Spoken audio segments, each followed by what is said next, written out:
What's going on, y'all? Jesse here, and welcome to the very first episode of the Learnings and Missteps podcast.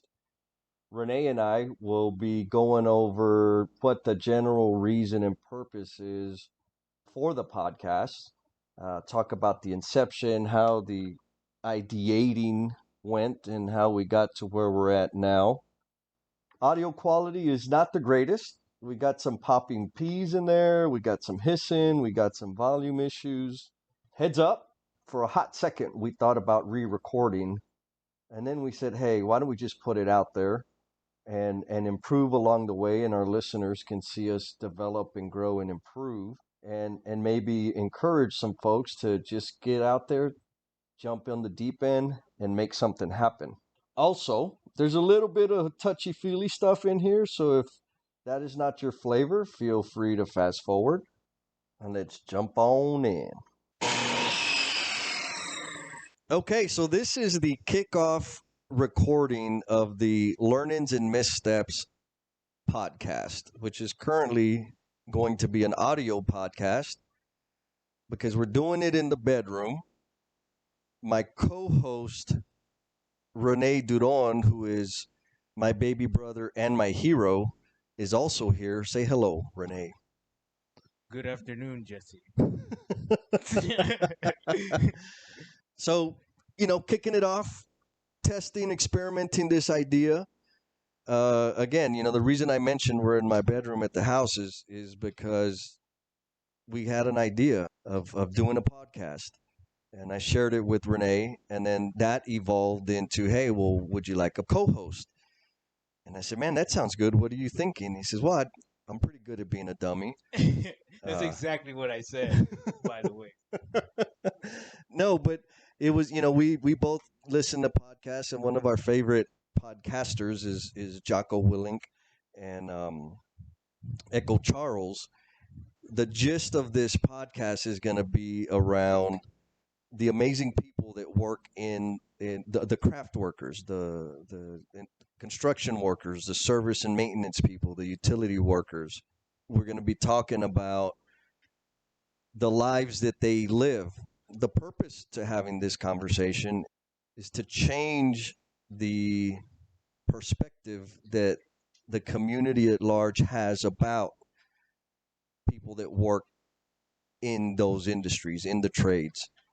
Now, with that, the people that we're going to be interviewing in the future, we're likely going to have a conversation that's going to be very detailed and specific about the work or the jobs that they're in. And we don't want to leave the audience out. We don't want to leave you out.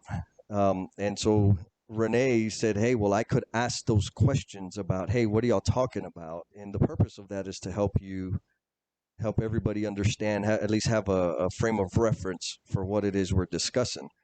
And I said, man, Renee, that's a freaking fantastic idea. Not only that, but the opportunity to create something new and uncomfortable and get out into this really untried space for me anyways. For you too, huh? And so being able to have you by my side and participate in this with me was really meaningful and really special. So that's as touchy-feely as I get. That is why we're here. So Rene Duron, he's my brother. He is my hero. And the reality, I introduce him as my hero, and some people might wonder, like, he's your baby brother, how's your hero?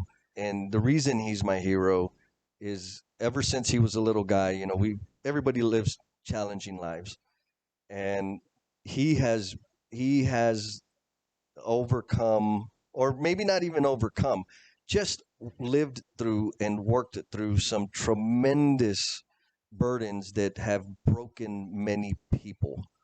And he just continues to be a decent human being, practical thinker. He's a committed family man, amazing father, amazing husband, although his beautiful wife may disagree at times, and I'll agree with her on some of those times.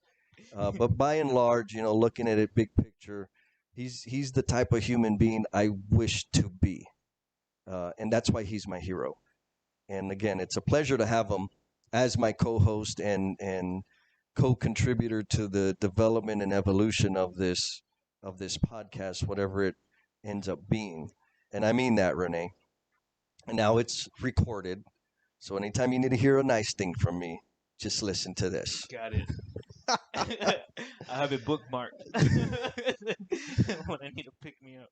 Awesome. Awesome. I'd like to add that, like, a little bit about the dynamic here. I mean, pretty much, I want to talk about the story of our little text conversation. Remember when you were just introducing me to the idea that you wanted to do a podcast, and you text me, right? Mm-hmm. And you text me, and I forgot what exactly you said, but I remember saying, "Are you asking me to be your Echo Charles?" That's right. Yeah, man. So I mean, I love that dynamic, man. The Echo to the Jocko, and I'm extremely humbled to have that opportunity here. So I'm really happy to be here too. So Good. thank Good. you for having me along. Yeah, man. Echo to the Jocko. Good deal.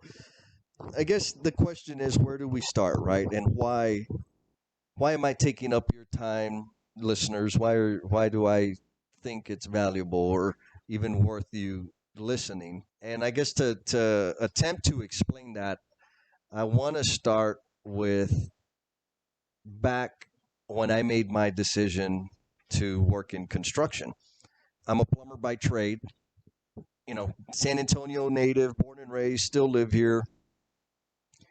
My career has evolved such that I'm no longer out in the field, and I guess I could be, or I classify myself as a carpet dweller because I'm like in the office now, not necessarily out in the field as much as I used to be, and have a deep respect for the men and women that are out there in the elements, working to build and maintain the buildings that bring us comfort and security. Now, I didn't always have that feeling about this type of work, about this career. The immense respect and appreciation for the work and the people that do this work.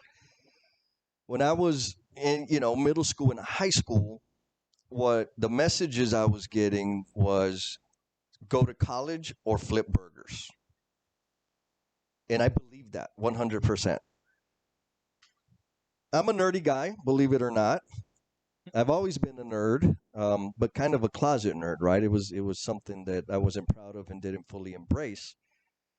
But what that really means is in elementary school, or when I went to middle school, me and a bunch of my friends, amazing people that are still in my life now, we got into a program. It's called the multilingual program. So we went to a specific school within the district, a magnet. Right now, the magnet schools are all over the place. And the idea was that all the courses and stuff that we studied were college geared courses. And we studied a different language. And so it was multilingual because the assumption was we were Hispanic urban kids, so we knew two languages, and we're going to add a third, and it's multilingual. Now, I only knew one. Right, I only knew English at that point in my life, but whatever. And so through middle school and high school, we were not allowed to take vocational courses. And back then, vocational courses were a thing. There was metal shop and wood shop and different things. And for a long period of time since then, those things weren't accessible. And now they're starting to be a part of the curriculum again, which is critically important. Anyhow, so go to college or flip burgers. And I was, doing good, took all my classes. I had some behavioral problems, right? I couldn't sit still. I got bored quickly. I was in trouble a lot. I loved attention. So, there were many, many teachers that were amazing and impacted my life, but there were a whole lot more that said, Jess, you just need to plan on entering the workforce, which was short for you don't have what it takes to be in college. And that didn't feel good. Right? Like, that made me feel less than. But the reality was, I didn't have what it took, right? Because I couldn't sit my damn ass down, and I couldn't focus, and so on and so forth. So anyways, got to second semester of my senior year in high school, and I thought, like, these colleges were just going to come and recruit me to go play baseball for them and give me money, a full ride to go play ball. I wasn't that good. Like, it just wasn't. Then it's like, okay, so they didn't get a chance to witness my talent. So now I need to go and start finding a school to go to. But I didn't like I really didn't know that FAFSA and all of these things I should have been applying and submitting applications and da da da da. Like at the beginning of my senior year, not at the end. Anyhow, got accepted to a couple of universities and a junior college, and then the reality of paying for it came up. So it's like, okay, mom, dad, ready for y'all to pay, and they said we ain't got no money for you. And I said, what? Like that was a shock. Like, what do you mean? You've been telling me to behave and make good damn grades, and now you're telling me you ain't got money to pay me for me to go to college. Like I don't. Okay, I feel a little cheated, but it is what it is. Like, all for what? What's that? Like, for what? Like, why did you? Yeah, you made me do all this stuff, and now like you can't even help me close the deal. I'm glad they didn't, right? Because it's my deal. It's not their responsibility. It's my responsibility. I didn't see it that way at the time. So I got a summer job with my dad working plumbing as a laborer, right? And the idea was I was going to work that summer to save up money to pay for. I ended up getting like a Pell Grant that was going to cover my cover part of my cost, but I needed to cover my room and board because I was going to be living away from San Antonio. And so I got this summer job, and we're working on a job site. It was the first time I ever worked in a commercial construction site. I was 18 years old. I helped my dad doing plumbing on houses and side jobs that he would do to make extra money, but never like on a commercial building with a whole bunch of men. And at that time it was like you didn't really see any women out on the job site. And I remember like the first week, you're intimidated, right? There's all these old dudes and they have a different way about them, and they're a bunch of hard asses. And so by day 2 or 3, I was like, hey, these dudes are pretty cool. Like, they're grown ass men. I'm this 18-year-old high school kid that didn't know how to interact with adults except for teachers. And now I'm interacting with men, right? Construction workers, tough guys. And by the middle to the end of the week, what really stood out to me was, man, the physicality of the work, right? Like it's all you work. My whole body was necessary to execute this work, which really felt good because I was a jock also. And so sports, gym, hitting the gym, lifting weights, running, all of that stuff, I loved it. Like working out till you puke, like, yeah, that's a good workout. So now I'm more doing this job where that component that's important to me was fulfilled. I didn't think of it in those terms back in that point in time, but looking back, right, I can see that. So that was, man, this is awesome. The other part was there's so much going on, so many people working, so much. I guess it was the risk that's involved on a job site, right? You walk on a job site, it's super loud. There's drills, there's saws, there's people working on heights, climbing on things, like made big giant equipment. So all of this sensory input was going on around me that also like, oh man, this is awesome. It was like a playground, communicating with the guys. I didn't have to raise my hand to talk. I just talked. I said what I needed to say. I didn't have to wait in line. I didn't have these restrictive, maybe not restrictive, but the common rules or expectations around behavior that are in a classroom were not present out on the job site. So now I'm like, ooh, like I'm out of a cage all of a sudden. Like, oh, I'm digging this. I could cuss, right? Like I could cuss and not get in trouble for it. So, looking back, it was this environment. It was the environment that really made me feel okay. It made me feel comfortable and acceptable. I didn't have that feeling when I was in the classroom, right? Mm-hmm. Now, don't get me wrong. It's not like I'm some wise thing that knew I should pick construction because it's a nurturing environment for my growth. Like I didn't know that. Yeah. It's just what happened. But looking back, it was a very important and pivotal moment. And so I worked. I had a little bit of experience because Chewy, my dad, taught me things, and I had one foreman, Johnny Martinez, who took me under his wing, and he started teaching me things, and he gave me a little bit of responsibility. At the time I thought it was responsibility, but looking back, he gave me some work that was like way back in the corner away from everybody. So maybe he was just trying to get me the hell out of his hair. I don't. Who knows? Right? We'll never know. Huh? I said I think it was that. It was that. Yeah, it probably was. Anyhow, but I listened to him. Right? I took his direction, and he made me buy a tool every week. He said, "Jess, you get paid. You got to buy a brand new tool. If you don't have that new tool, you're going home. I don't care if it's $1.99 tool. You need a tool." Yeah, whatever. And he asked me to fill out a piece of piece. Man, fill this application out and bring it back to me. I'm like, well, whatever. I filled it out. What I really didn't realize was that piece of paper was to get my my apprentice's card, be a certified apprentice for the state of Texas with the Texas State Board of Plumbing Examiners. So as soon as I got that card, my pay, I was making like $6 an hour, right? Which back then, like, that was more than minimum wage, baby. I'm 18 and I'm banking. Like, right? Yeah, it's good. Exactly. I'm working 40 hours a week, Monday through Friday. I'm not working nights. I'm not working weekends. Like, this is good. Yeah, you can buy 2 video games now. Exactly. Yes. Video games were cheaper back then, by the way. And when I got that apprentice's card, my pay went from $6 an hour to $13 an hour. Oh, wow. Money, right? I think minimum wage was like $5.15 or something at the time. Yeah, it's a big difference. Yeah, I'm an 18-year-old guy. 18-year-old. Living at mommy's house, like no bills, making $13 an hour. And in an environment that I just felt like home. Totally. I get that. I totally understand that. Right? Yeah. So I'm like, man, everything was a new experience. It was all fun. I was building things that I could turn around and see, like, I did that.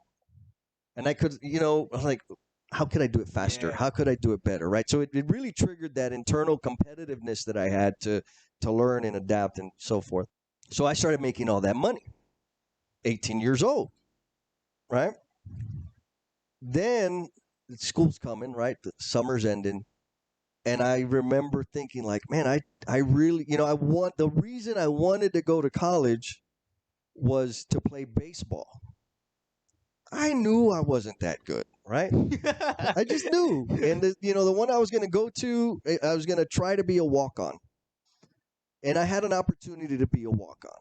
But, man, it was like, this is, maybe part of it was maybe I was a little scared, not a little, but scared.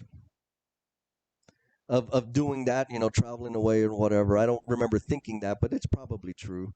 But I was really enjoying the work I was doing. And I also had made some life decisions, got married, right, because of true love. That's why we got married. And, when you're making $13 an hour, the only logical thing to do is go and get into $18 an hour worth of debt. Yeah, I mean, right? No. So, no. But that's what I did. But so I'm working construction. I'm a construction worker. I'm a plumber's apprentice, right? First year apprentice. And I enjoyed it. But what I believed was I was a failure. Because all my buddies, all my friends that I went to school with, they're all going out to university. And I'm a damn construction worker. Bottom of the barrel, right? So that was hard. It was a conflict I dealt with for about 3 or 4 years after that. Now, back then we didn't have direct deposit, right? So when you got your check, on Fridays, your foreman would give you your check, right? And a check is like a piece of paper for people that don't know that. There's a piece of paper in an envelope.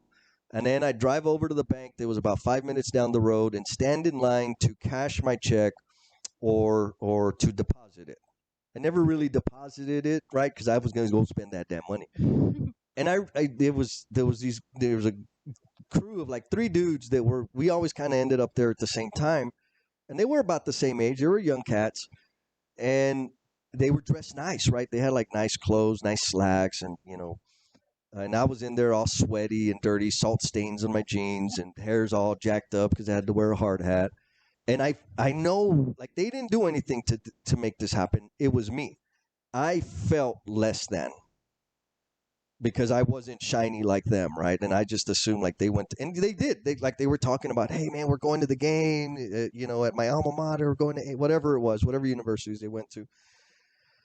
And I'm like, man, that's really what I was supposed to do, right? And then one day I was able to kind of peek over their shoulders and look at their check. And I looked at their check and I was like, man, that's peanuts. Like I looked at mine and I looked at theirs. I said, okay, maybe not a total failure. I'm making more money, right? Because back then in my brain, that was my equation to success is money. I'm making money. Right. So that true love, the marriage I was in, it was, amazing human being. She is still. I was not. I should not have gotten married. Right? We both had different expectations. Whatever. So the relationship dissolved, and I had the opportunity of staying with all the debt. Right? Yeah. So I had to, I went from making $13.72 an hour to $6 an hour because that project I was on ended.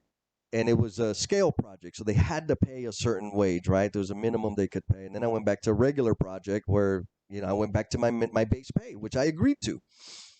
So now I got $15 worth of debt. I'm making $6 an hour. So I had to work. And I had to work I had my full-time job as a first-year apprentice. And I was working at Church's Fried Chicken. I was selling corn at the flea market. Like, I had to pay off my debt. Yeah. But really, I wasn't going to school. I wasn't going to college. And like that didn't feel good, right? People would, hey man, so what are you up to? You're working in construction. I was like, yep, that's what I'm doing. Now, one thing that while I was working, I got to observe all the people around me. And one thing I noticed was most of the guys that were in my same category, right, apprentice, they were in their 30s or 40s. I was 18. And we were making about, they were making a couple dollars more than me, maybe $1 more than me. But in terms of responsibility and so forth, we were on the same plane. And I remember thinking like, man, I don't want to be an apprentice forever. And so that foreman, Johnny, I was like, hey, what? He's like, dude, you need to find an apprenticeship program. Like, what do you mean? He's like, yeah, you can go to learn about plumbing. Like, you think you know everything. You don't. There's a lot to learn. Like, oh, shit. So, okay, so I went and found an apprenticeship program. Fast forward, right? I went to the apprenticeship for 4 years. And then I started going to night school at St. Philip's, the community college, right? I finally learned how to behave a little bit more. But there was still that stigma of, you're a damn construction worker, Jess. You're a failure. Now, by the time I got my journeyman's license, this is 5 years into it now, I started having an appreciation for the fact that this was a profession, right? It wasn't a dead end. I went from my base pay of making $6 an hour to $13 an hour, and then back down, and then that fluctuated. But I had full benefits, right? Now I jumped through a couple of companies and ended up with a company with TD Industries that I worked with for 17 years, which was an amazing company. Like, they were all about servant leadership, and they had a specific culture in mind, and they were about developing people. That was corporate, right? That was a corporate view, and there were some shortcomings at the local business units and so forth, which is to be expected. But at that point, I realized, man, I could really turn this into something, right? This is really, really, really something. I started getting exposed to phenomenal leaders, right? Men and women that were, and when I say leaders, I don't mean people that had a position and they were a manager, right? They approved timesheets. That's not a leader. You're a manager. People that were invested in developing people, right? And through that exposure, I was like, okay, like, I looked up to them. And the way they lived and operated motivated me to want to learn something and grow, right? Grow. But they're construction workers, right? So I still had that thing in me that said, Jesse, you're a damn construction worker. And when I talk to people, still, it was like, oh, right, you're a construction worker. now, so we'll fast forward past that, right? My feelings got, so basically we're doing this podcast because my feelings got hurt. Now, since then, what I've learned about myself and about many, many people is, man, there's just some amazing, like, heroic stories and lives out there in this industry, in maintenance, in utilities, in construction, in service. Like, those people out there, they're not just employees of a damn construction or service company. There's people that are involved in nonprofit organizations, in their church, in their community, in their family. Like, they do things that are like, oh my, how in the world do you do that? And that made me realize, like, wow, I read these stories of, CEOs or, these things that are publicized of different people that do amazing things. I was like, hey, my friends do that too. But maybe on a different scale, but they do that too. Then the reality, so, if we think about pay and career growth, it wasn't until maybe 7 or 8 years into it that I really got over that conflict of I'm just a damn construction worker to, like, I have a pretty damn amazing career. And it's endless. I can continue growing it. So 8 years after I got out of high school, I realized that story that go to college or flip burgers is false. It's a lie. I'm proof of that. Okay? So that evolved into me talking to, finding opportunities to talk to high school students and talk to middle school students about the diverse number of careers and opportunities that are in this industry. And which is good, right? Like now there's a few high schools, Construction Careers Academy, Lanier High School. There's a bunch of schools here in town now that have these trade-based programs and helping expose kids to this type of stuff so they can get out and enter the workforce and have a fulfilling career. Now, another thing, I remember back in the day when I was in middle school and high school, like the people that picked shop, rather, the people that were recommended to take metal shop or wood shop, there was almost, I can't prove it, I don't have any data on this, but it was almost like, you know what, just go over there. You belong with them. Right? Right. It wasn't aspirational. It wasn't like, hey, you've got a skill set that we should further develop because you could really thrive in this environment. No, it was like, well, you're not going to succeed anywhere else. Go over there. And so that's changed, right? Like, again, I mentioned Construction Careers Academy. They have an amazing program. People have to apply for, students got to apply for it. Really intelligent, high performance students that are in these programs. So it's not the bottom of the barrel, right? It's challenging, and it really is. So I got to do that a little bit. And it's like, okay, so I could have some effect in exposing high school students and middle school students and some of their faculty and staff at the campuses about the amazing opportunities out here, right? So I kept kind of grinding on that. But then the reality was, what about the parents, right? Like, I had no access to the parents. And I've been thinking about that. Like, how could I get through to the parents? Because if a middle school or high school student has an aspiration to do something as a career, what a parent is typically going to say is, well, that's not practical, right? Like, there's this focus on you got to make money, and rightly so. I get it. You want the damn kid to get educated so they can get the hell out the house. I get it, right? Yeah. But then, what is the right profession for them, right? I thought I wanted to be an engineer. I didn't know what an engineer was. I didn't even know what a damn engineer looked like. But I was told that I was pretty good at math and I should be an engineer. Now, I've learned that there's kind of different variations of what that means, but what I would have studied would have put me in an office. And though I have matured a little bit, I still don't know how to behave in an office classroom setting. I can't sit down. I can't stay quiet. I have energy that seeps out and distracts others still to this day. So then it's like, okay, I can talk to students, I can talk to faculty, I can talk to staff. I'm struggling to connect with teachers, And how do we get people to get excited about this type of work? Because it's really not sexy work, right? It's hot. You're in the elements. You're sweating, man. You're sweating, and when it's cold, it's damn cold, right? You got to be up. You got to be on site at 7 a.m. or whatever start time is, wherever the job site is at, right? Like it's not the most hospitable environment. You got to have thick skin, right? Because there's a bunch of rough and tumble personalities. We'll say that night. There are a bunch of assholes out there. Yeah, a lot of macho men. Very well said. Definitely macho men. Right? There's that mentality. So you got to be ready for the hazing and that type of harassment, which is fun, but maybe not always appropriate or appreciated. Yeah. It always feels better looking back and when you're doing it to the next person. yeah. Totally. Right? And again, like, what do people think? And I would ask the students, like, when you think of construction workers, what picture do you see in your head?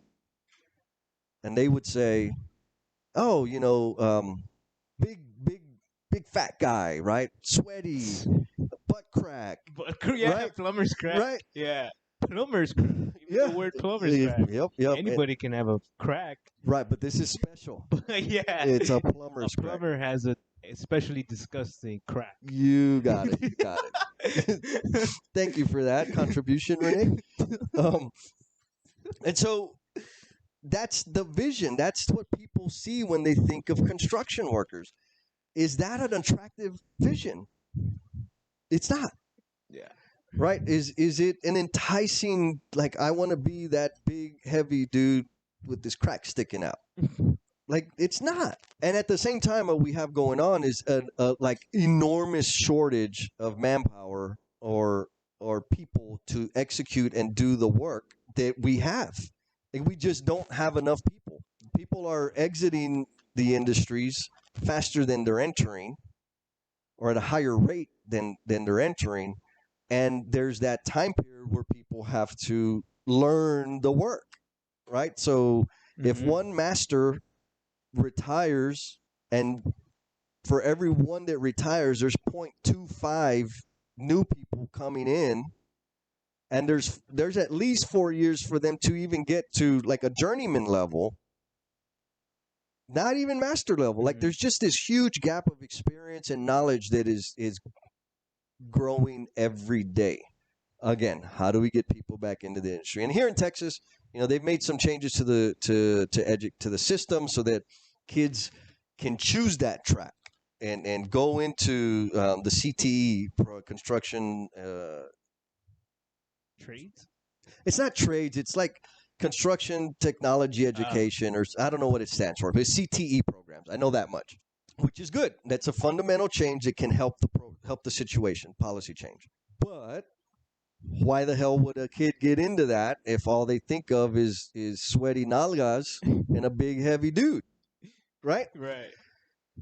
And then I think of, when I watch movies and watch TV and think back when commercials, like, what other image what other image should I expect them to see? Yeah. If that's all that's being displayed. You follow me? Yeah, totally. Like the whole Homer Simpson character is totally like that. Right? Yeah. So they're characterized in this way. I was like, okay, so this is a problem. Like how, like I need to change that.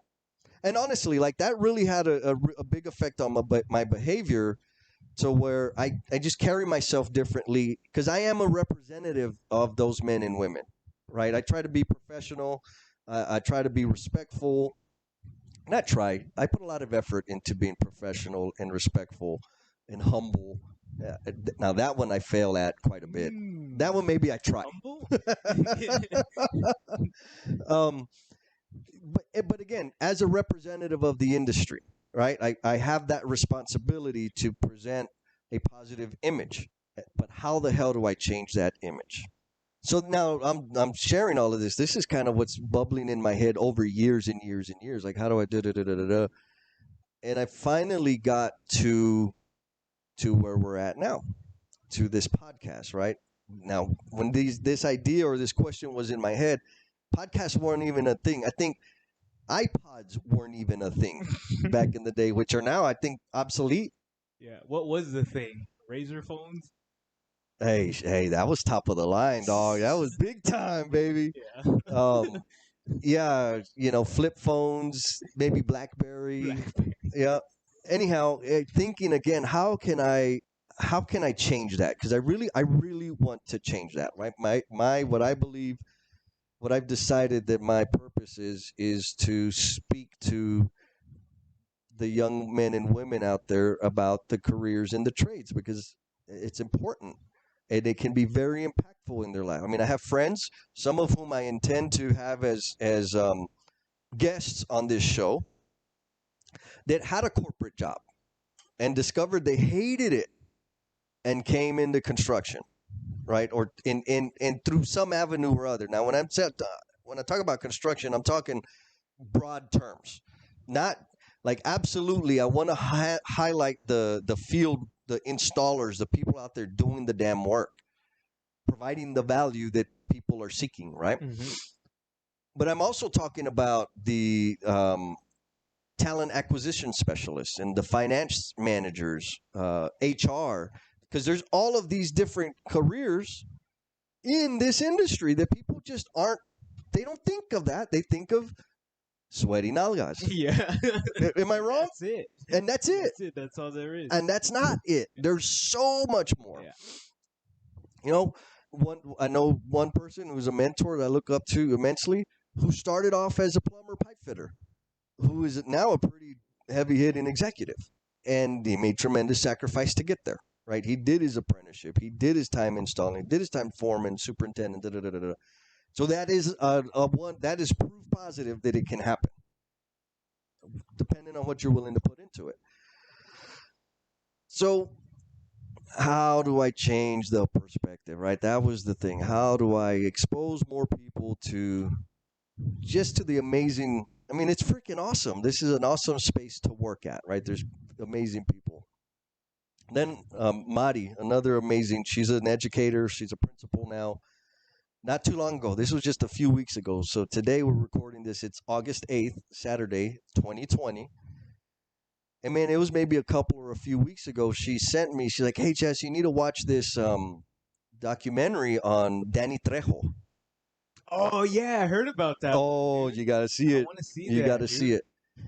And my takeaway from that, it was amazing. It's a beautiful story. You got to watch it. He was in trouble, right? He was in prison. He dealt with addiction. So there was a lot of parallels between he and I, or his life and my life, Yeah. except for the Hollywood part, right? Yeah. Yes. Yet. Yeah. Yeah. Not yet. That's next. But there's a lot of parallels between his life and my life. And what I got from that story, like I always thought, like that dude's he's a Hollywood guy. He may not be a Tom Cruise, but he's done like hundreds of movies. Yeah, man. And he has cool roles. He has cool roles. Now, some people would think, yeah, but he's always the prison, right? Like, and there's some truth to that. He's been typecast, whatever. Yeah. I always thought his goal was to be a Hollywood superstar and be a leading man. No. His perspective is like, yeah, I do whatever role, whatever. They pay me. Right? Yeah. But more importantly, it wasn't, yeah, they pay me. It was, and I can go and help people. He spends most of his time talking to people that are incarcerated, talking to people about addiction, and testifying, giving his testimony of, I made it out. Yeah, that's awesome. You can make it out, right? That's totally cool. And that's what it's all about, right? Yeah. And so, like, there was a beautiful story, and it triggered, like, man, I've got a new job. I got this amazing job where I get to travel the country now and work and help people find different ways to do their work and hopefully spend less time at work and more time at home. But I haven't done anything to give back, right? Like, I've lost touch. And so when I saw that, I'm like, oh, man, what the hell am I doing? Like, what about my mission? And then I was thinking, like, okay, how do we get back at it? And the idea of podcasts, because I listen to them all the time, I said, why don't I do a podcast? And what am I going to do it about, right? And so that that takes us to the content of what this podcast is. The name again is Learnings and Missteps. And I chose that name because along the way I touched on a few of those things, right? Of the things that I really learned, not what I was taught, what I learned. I learned that choosing a career based on what felt meaningful and felt right for the person that I am was a critical learning. That wasn't in any curriculum, right? You go get a job to make this much money. And whatever job you pick, this is the money you're going to make. That was my frame. What I learned was, no, I need to pick a job that the work is meaningful, or I feel like I'm contributing, where people are challenging me, and where I have the opportunity to help other people grow. That was a learning. Okay? The missteps. I accumulated a whole hell of a lot of debt that kind of forced me to stay in this industry at first, right? Because honestly, if I didn't have that debt, my ass would have gone to school.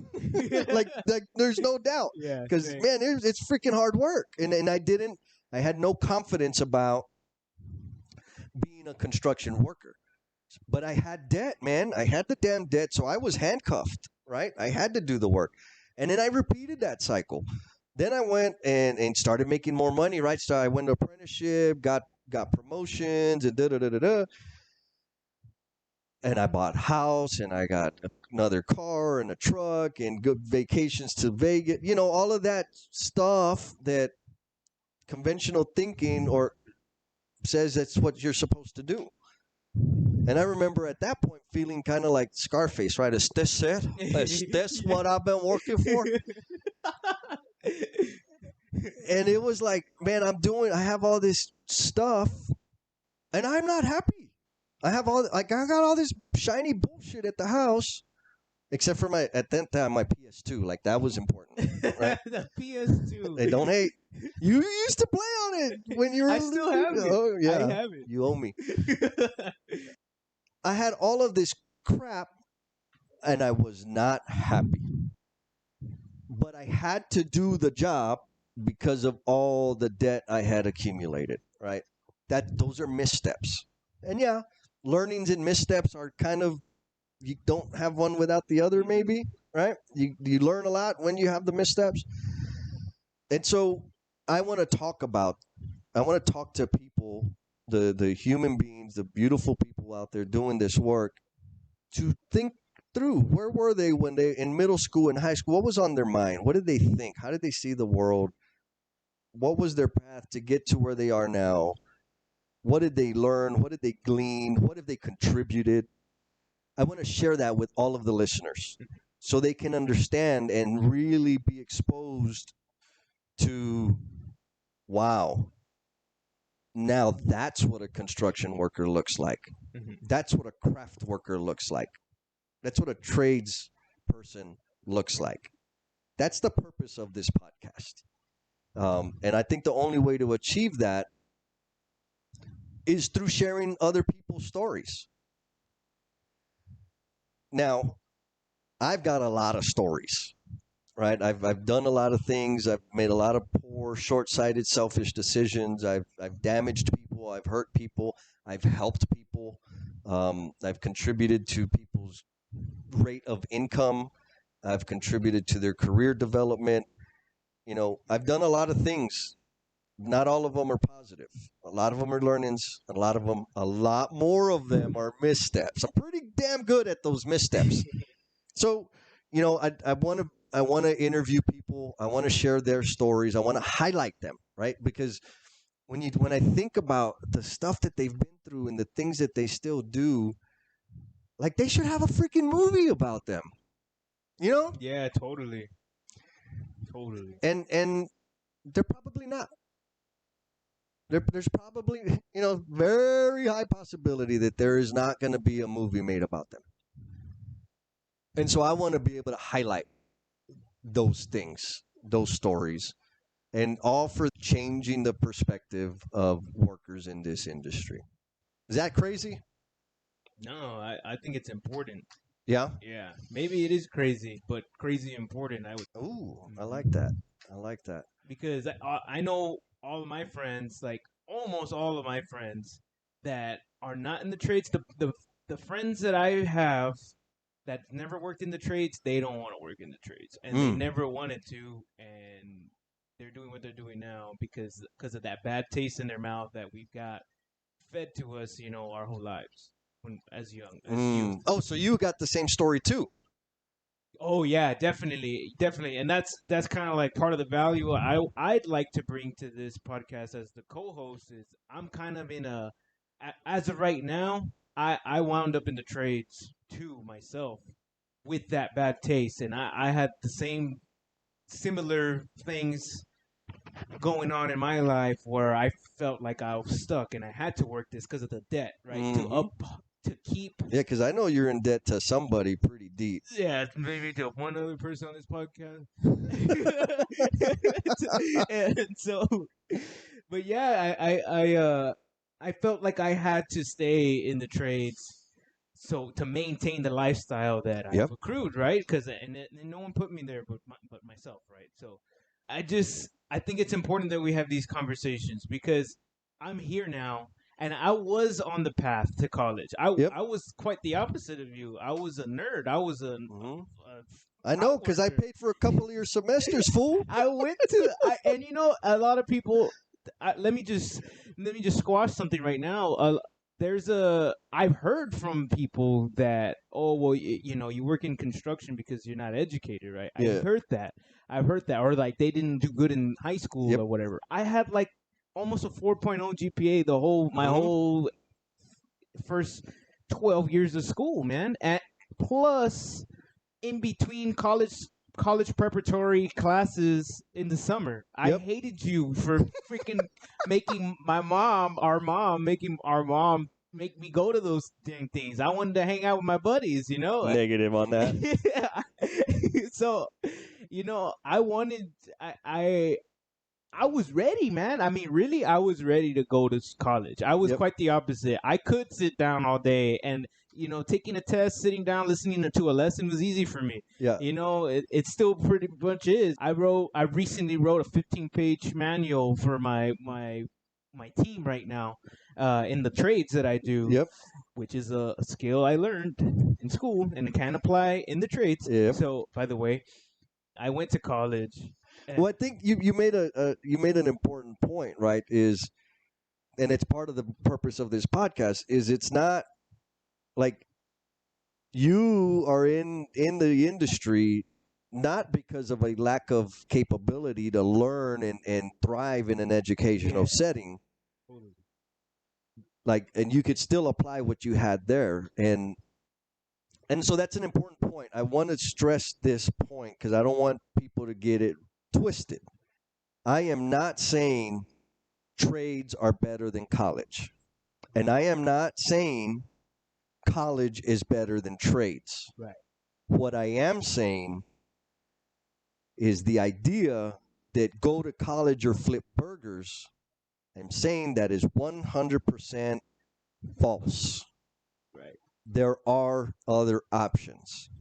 I didn't go to college right out of high school. I have gone to night school since then, right? I've taken different classes and so forth. And more importantly, it took a while, but I discovered that once I got over making money and buying shiny shit, I discovered that I had a skill and an interest in helping people, teaching people things. But I had to develop that skill. So I had to study and learn. And so I know, regardless of what career path you go down, you have to absolutely be committed to further develop yourself all the time. Not against college. Not saying anything about that. Except for the fact that if you don't go to college right out of high school, it is not a freaking prison sentence. I know. I've lived it, made lots of money, and like I said, now I travel the country, right? And I have this opportunity to really affect people. It helped me discover. It helped me discover my purpose, right? To develop people and contribute to people expanding their influence within their careers and their communities. I learned that. That was one of the learnings I had working in this industry. And that's kind of how I feel now. You know, Mm, I landed in this. I landed in this utility company, and I feel like I'm in the infant stages of what you did. mm, Right. I'm in a position now. I started digging holes, digging trenches. We call it the hole. We were yep. in the hole and making repairs on water mains, right? And that's where I started. And that I started there about 3 years ago doing that. And under your mentorship and the mentorship of great leaders that I've met along the way in my company, I'm experiencing like this rapid growth, and Mm, I'm experiencing opportunities to develop the people around me. mm-hmm. And I think that's one thing too I'd like to share in this podcast as well is like I'd like to be a sample, if you will, of your journey and maybe what it could have been with your mentorship. Knowing Mm, I'm you when you were 25, mm. but Just except not I as have good looking. just yeah, better. Yeah, yeah. But now I have your perspective of the future you Mm, and what is that gonna look like, wow. and we can watch that right here. I'm Yep. living testimony, and we'll see what happens. And I'm Awesome. loving it. I'm loving it. It's super gratifying work. I'm applying a lot of things I've learned in high school and college, even Yep. to the trades and what Yep. we're doing now. Good. So, the guests that we'll have as we progress through this, many of them are going to be people that I know from the construction industry. You're going to bring in some of your people that work in utilities and maintenance and so forth. I guess up front, I want to say that this show, it's important to me, and as it grows, I would love to hear people's feedback, like our listeners. What do they think? What did what ideas do they want us to explore? I want to, we may have to fill in, so like not have guests and me blab and blab about my stuff, and maybe you blab about your stuff, and I'm okay with that. So one, my purpose is to change. The purpose of this is to change the perspective, but also to serve our customers, right? Whoever our listeners are, if they have an appetite for something specific or to explore something more deeply, I'd like to hear back from them, so we can start working in that direction, right? Again, there's so many things, as we're talking. I keep thinking of, oh, I should have made that point, or I could tell this story, but I don't want to bore the hell out of everybody on episode one, Yeah. right? So we'll spread some of those things out, but not but we'll say and being able to do this together, right? You're my baby brother, and somehow we got to figure out how to bring Ernest into this. Is really special, and we need to stay the path, right? We know what our path is. We know what our purpose is. I don't know how we'll measure how much impact we've had, and maybe our listeners will be able to tell us that. So, you got any last words? No, You good? I think I'm good. Yeah. Okay. Well, that is episode 1. There'll be more to come. And that are it. That's it. Finito, se acabó. Done. End of this episode. We want your feedback. We want your thoughts. We want your ideas. We want to steal them and use them. So please shoot us an email at Jesse, Jesse, at learnings and missteps, Learnins, NMM ISSTEPS.com. Talk at you next time.